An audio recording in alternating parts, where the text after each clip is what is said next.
Hello, I'm Doug Weaver, forester for the Salmon National Forest. We've been considering a timber sale within the Big 8 Mile, North Fork of Timber, and Alder Creeks area of the Leadore Ranger District. I'd like to tell you about it. As you know, the Forest Service sells trees on a bid basis from selected locations on the National Forest. The amount sold each year is limited by the provision of the Forest Plan. We do a site-specific environmental analysis for each sale. The purposes of this sale would be to remove older trees that have slowed or stopped growing, provide better conditions for new young trees to take root and grow to maturity, reduce the susceptibility of the forest to insects and disease and lower the fire potential, make timber available for manufacture into lumber and other products, and maintain a balanced local economy which depends on a sustained supply of raw materials. Before the timber could be marked and advertised for bid, the Forest Service has to complete the Big 8 Mile Environmental Impact Statement. This video briefly outlines some important considerations, describes the choices that were available, and lists the preferred approach with the reasons for it.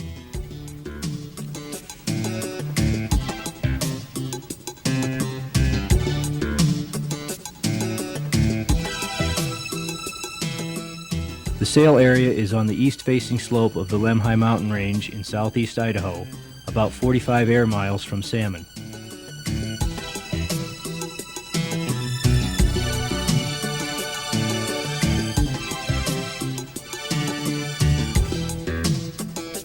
The small community of Leadore is nearby, and the forested slopes of the Lemhis can be seen from town. Several streams flow from the area. Big 8 Mile Creek and Big Timber Creek have year-round flows, but do not reach the Lemhi River in the summer because the water is fully used for irrigation. Within the National Forest, the streams contain rainbow, cutthroat, and bull trout. The stream margins support typical vegetation of willows, spruce trees, alder, aspen, sedges, and grasses. The water is cold and clear. Upslope from the streams, the typical sagebrush, grass vegetation grows on the warmer and drier areas, such as south-facing slopes. On the cooler slopes, forests predominate, with the common trees being Douglas fir and lodgepole pine, with some subalpine fir. Some wet meadows grow in the bottoms and draws and are interspersed through the forest. In places, the trees form what foresters call stringers, long, narrow bands or strips of forest bounded by grass or brush.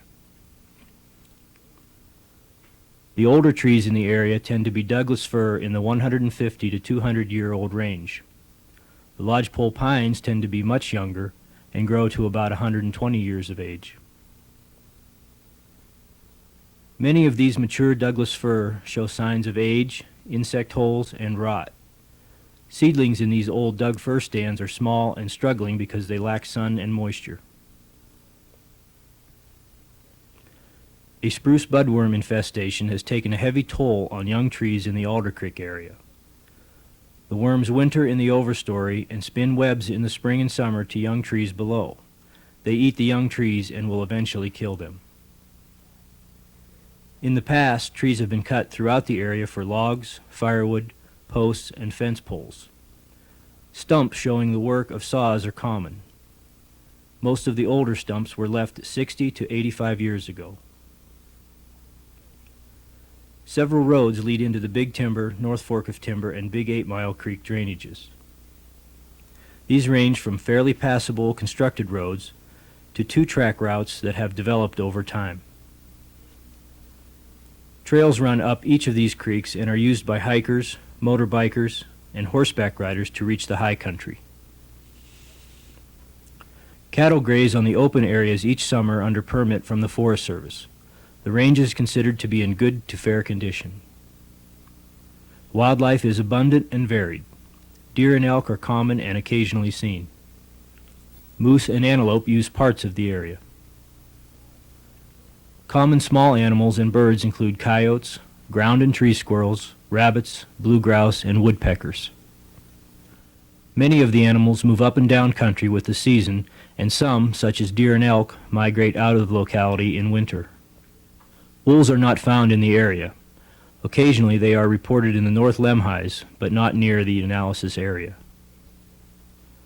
Chinook salmon, currently named a threatened species, spawn in the Lemhi River up to Leadore, but don't go beyond there into the Big 8 Mile or Big Timber creeks.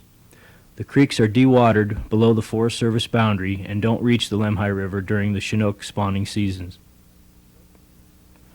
The slopes of the Lemhi are scenic and show a mosaic of color, vegetation, and landforms. Viewed from Highway 28, about 10 air miles away, the mountains and vegetation provide a dramatic and spectacular backdrop to the valley. Much of the Lemhi Range contains no roads.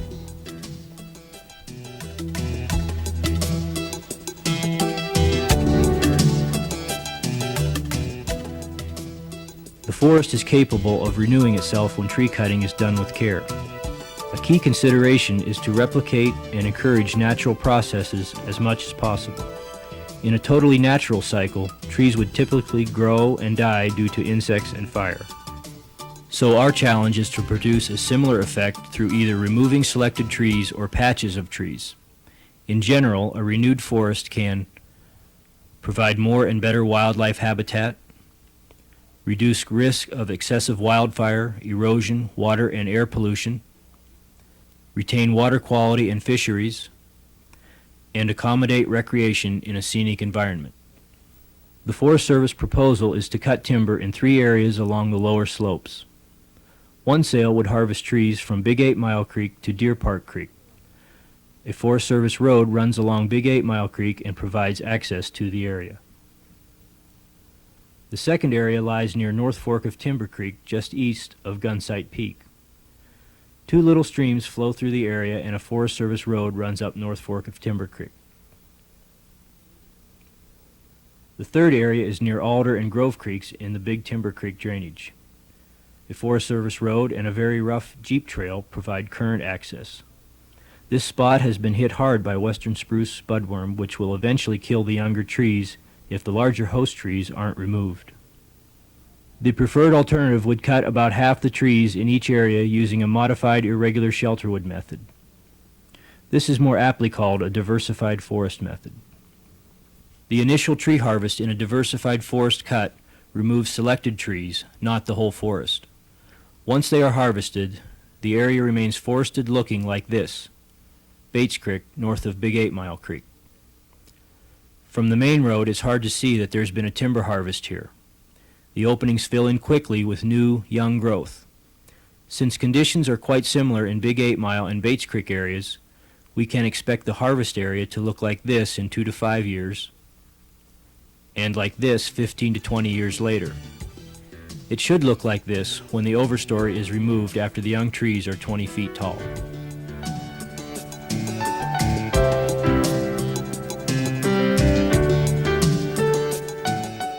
Our analysis talked about effects of tree cutting on several resources in the area. We found that soils are fairly stable. Where there are less stable soils, we'll water bar and pile harvested limbs and treetops to stop erosion. Water quality won't be hurt because of the gentle terrain and constructed water bars. Our wetlands are small seep areas that we'll avoid with roads and skid trails. Fish habitat will be protected along with water quality and wetlands. About half the trees in each area will be cut, leaving healthy, genetically sound trees to reforest the site. Old growth retention stands will be kept untouched for long-term values.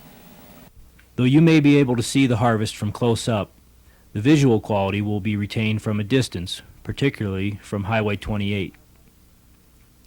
Wildlife will benefit from new forage that will grow in the cutting areas, and in the long term will benefit from a more diversified forest. Some wildlife effects will be unavoidable. Equipment and people working in the forest will disrupt wildlife. However, we'll do some things to lessen this disruption. All units won't be harvested during the same year, so wildlife will be able to move to areas not being treated. Also, the modified shelterwood method leaves about half the trees in the stands and encourages natural regeneration. so the disturbance won't be as long-lasting as other kinds of harvest. The Lemhi Range roadless area contains about 285,000 acres across the Lemhis. We'd affect about 3% of the roadless area with this timber sale. The Lemhis are popular hiking, hunting, and motorbiking spots. We won't be changing access to trails and hiking with the preferred alternative. We have set standards for what debris can be left after a timber sale. Some call logs, branches, and tops of trees will be left, and some will be burned on site. Using computer modeling, we found that the slash burning and smoke's effects on the air quality won't exceed the particulate matter standards set by EPA. By harvesting timber, we'll open some areas for grazing. This will take some grazing pressure off the stream sides and will allow them to rest for a while.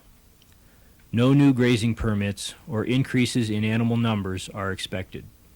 A cultural resource inventory will be conducted by trained archaeologists before logging begins.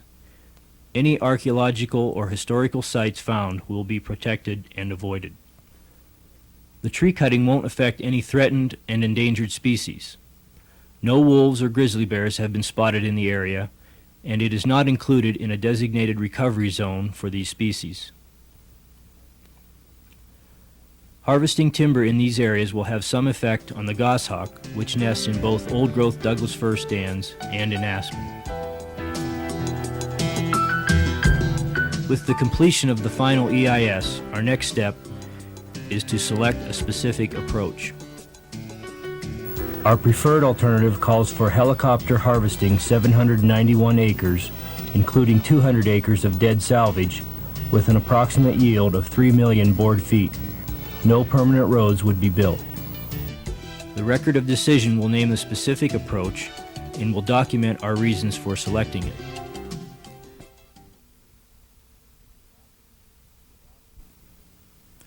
We'll offer the sales in 1993 and 94. Congress has given the Forest Service the mission of managing the forest for multiple use. But it's necessary that the public be a full partner and participate in this process. We appreciate the interest and comments of those who have responded to this proposal, and would welcome your further comments. We have allowed a 30-day public comment period on the final EIS before we make our final decision.